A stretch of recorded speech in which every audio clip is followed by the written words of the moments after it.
2 Samuel chapter 13. Amnon and Tamar. In the course of time, Amnon, son of David, fell in love with Tamar, the beautiful sister of Absalom, son of David. Amnon became frustrated to the point of illness on account of his sister Tamar, for she was a virgin and it seemed impossible for him to do anything to her. Now Amnon had a friend named Jonadab, son of Shimeah, David's brother.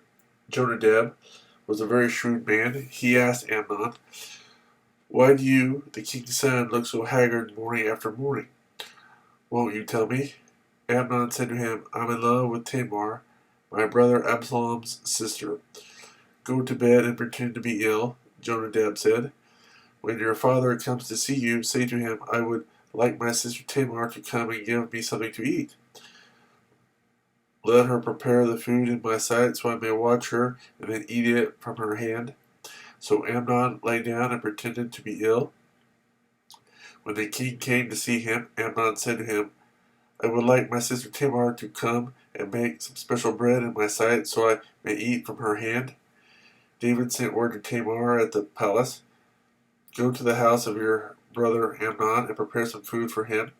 So Tamar went to the house of her brother Amnon, who was lying down. She took some dough, kneaded it, made the bread in his sight, and baked it. Then she took the pan and served him the bread, but he refused to eat. "Send everyone out of here," Amnon said. So everyone left him. Then Amnon said to Tamar, "Bring the food here into my bedroom so I may eat from your hand." And Tamar took the bread she had prepared and brought it to her brother Amnon in his bedroom. But when she took it to him to eat, he grabbed her and said, "Come to bed with me, my sister." "Don't, my brother," she said to him. "Don't force me. Such a thing should not be done in Israel. Don't do this wicked thing." "What about me? Where could I get rid of my disgrace? And what about you? You would be like one of the wicked fools in Israel. Please speak to the king. He will not keep me from being married to you." But he refused to listen to her, and since he was stronger than she, he raped her.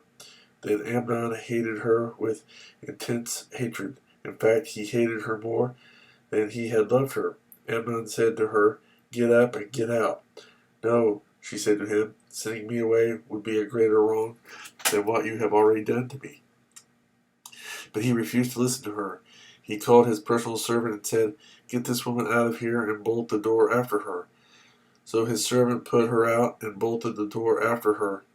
She was wearing a richly ornamented robe, for this was the kind of garment the virgin daughters of the king wore. Tamar put ashes on her head and tore the ornamented robe she was wearing. She put her hand on her head and went away, weeping aloud as she went. Her brother Absalom said to her, "Has that Amnon, your brother, been with you? Be quiet now, my sister. He is your brother. Don't take this thing to heart." And Tamar lived in her brother Absalom's house, a desolate woman. When King David heard all this, he was furious. Absalom never said a word to Amnon, either good or bad. He hated Amnon because he had disgraced his sister Tamar. Absalom kills Amnon. 2 years later, when Absalom's sheep shearers were at Baal Hazor, near the border of Ephraim, he invited all the king's sons to come there. Absalom went to the king and said, "Your servant has had shearers come. Will the king and his officials please join me?" "No, my son," the king replied. "All of us should not go. We would only be a burden to you." Although Absalom urged him, he still refused to go, but gave him his blessing. Then Absalom said, "If not, please let my brother Amnon come with us." The king asked him, "Why should he go with you?" But Absalom urged him, so he sent with him Amnon and the rest of the king's sons. Absalom ordered his men, "Listen, when Amnon is in high spirits from drinking wine, and I say to you, 'Strike Amnon down,' then kill him. Don't be afraid. Have not I given you this order? Be strong and brave." So Absalom's men did to Amnon what Absalom had ordered. Then all the king's sons got up, mounted their mules, and fled.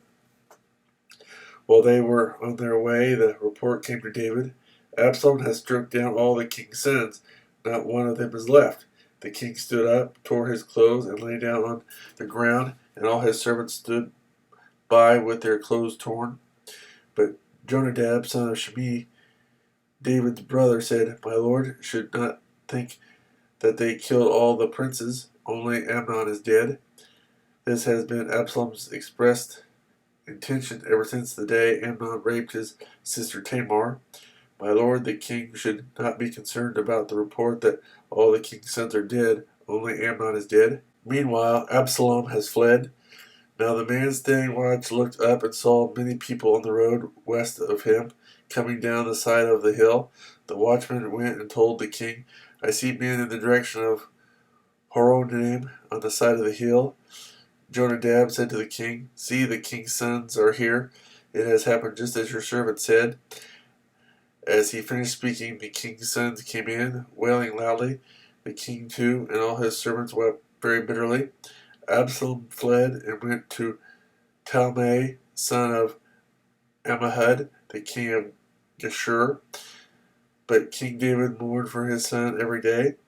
After Absalom fled and went to Geshur, he stayed there 3 years, and the spirit of the king longed to go to Absalom, for he was consoled concerning Amnon's death.